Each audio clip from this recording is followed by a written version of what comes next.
In today's video, I'm going to teach you how to paste text in Wave.video. Let's jump right in so you can get your text onto the screen quickly and cleanly. Start by opening Wave.video and heading to your My Projects area. This is where all your existing videos live. Look through your thumbnails and select the video you want to work on.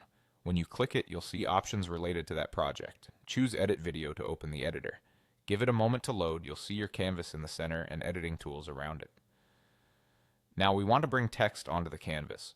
Open the text panel. This is the section that gives you ready-made styles and layouts so your captions or titles look polished from the start. On the right side, you'll find a variety of text templates. Browse through them and pick the one that matches your video's tone. Bold for headlines, clean for lower thirds, or something stylized if you're going for a specific vibe. Once the template is placed, click directly inside the text on the canvas. You should see a cursor appear in a bounding box around the text. This means the text layer is active and ready for editing.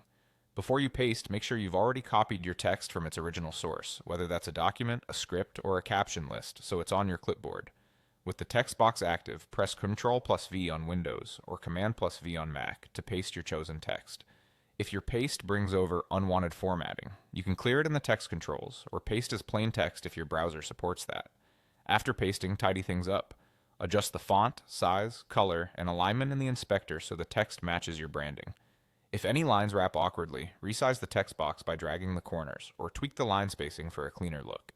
Keep an eye on safe margins so your text doesn't sit too close to the edges, especially important if you're publishing to platforms that may crop the frame. If your text is long, consider breaking it across multiple text boxes or scenes for better readability. And if you're pasting from a source with emojis or special characters, preview the result to ensure everything renders correctly. That's it. You navigated to your project, opened the editor, added a text template, clicked inside it, and pasted your text.